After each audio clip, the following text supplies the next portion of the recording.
contribuables. Ouh là là, je sais pas où ils nous ont mis le sondage BV à Paris Match, mais le Frédéric Mitterrand, il est gravement en baisse dans l'opinion.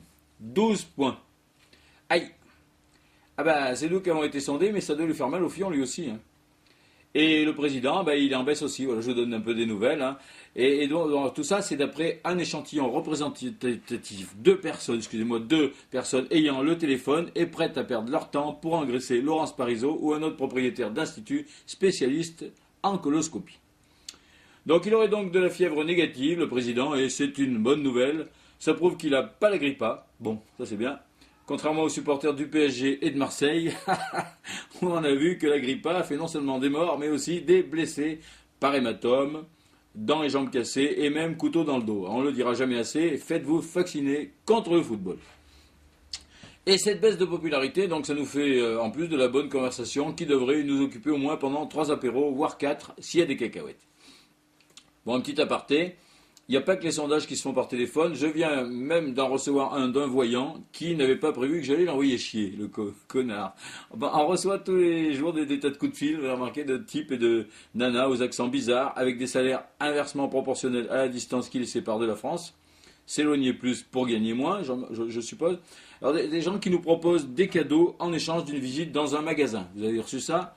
N'y allez pas.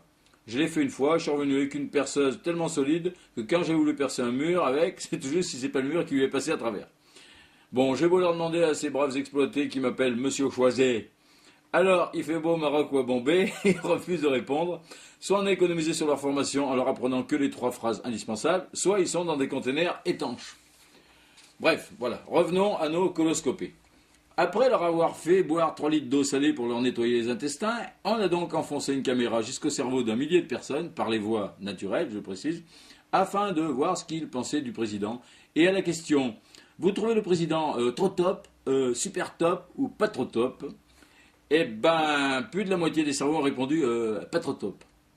Et encore, c'est parce qu'ils avaient oublié de prévoir la question, c'est un enfoiré à qui j'aimerais bien faire bouffer sa Rolex. Sinon, aïe. Bon, bref.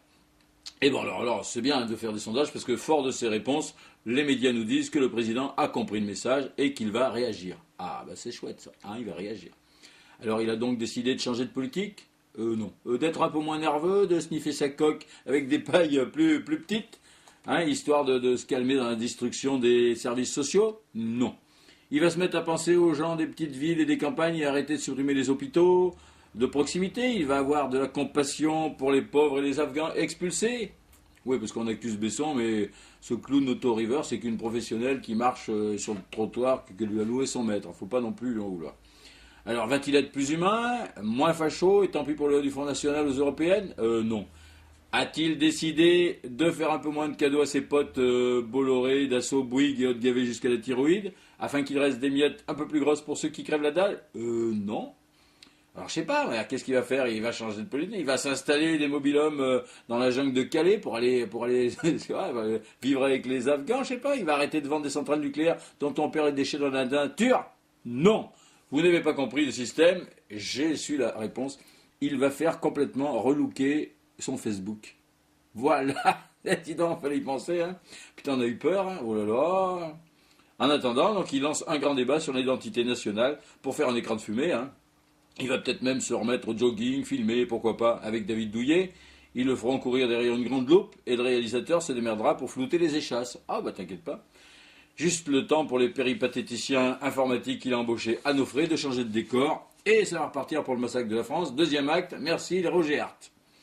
Et nous, ben, les gentils sondés, ben, et bientôt des votants, hein, on est votants, hein, et ben on va se connecter par millions sur ce tout nouveau profil, qui va être joli, ça va être super. Si ça se trouve, il va y avoir des photos de lui en short avec une couille qui dépasse pour récupérer les fans de Frédéric, oh putain, on sait jamais. Hein.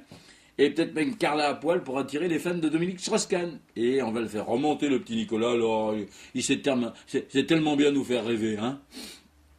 Alors la transition avec le débat sur l'identité nationale de Besson est tout trouvée. C'est quoi un vrai Français? Un type né en France de parents français et blanc? Un catholique? Pas du tout. La couleur, la religion, on s'en fout. Un vrai Français, c'est un mouton qui fait monter ou descendre son chef dans les sondages, mais qui votera pour lui en masse de toute façon, parce que l'autre l'aura bien embrouillé avec des belles images, des déclarations bidons et des annonces démagogues qui ne tiendra jamais, mais il s'en fout. Un vrai Français, ça ressemble à un vrai Italien de chez Berlusconi, à un vrai Russe de chez Poutine ou à un vrai Congolais de chez Bongo. Du moment qu'il est capable d'avaler n'importe quoi, n'importe quelle connerie, il est bon le Français. Là, gentil le Français, gentil, hein? Bon, un vrai Français, c'est un type qui fait le raisonnement suivant. Nicolas, c'est la vraie France, tu l'aimes ou tu la quittes, donc Nicolas, tu l'aimes ou tu te barres. L'identité nationale, c'est moins une histoire de Bourca que de Bourg-Couillon. Et voilà. Et tout ce qu'on va bien pouvoir nous raconter pendant des semaines, histoire d'agrémenter nos apéros, ce sera pour en arriver à ce résultat. Alors, vous reprendrez bien un peu de cacahuètes? Bon, toutes ces vraies bêtises et bien d'autres sont sur le vrai chras.com à la vraie semaine prochaine. À savoir.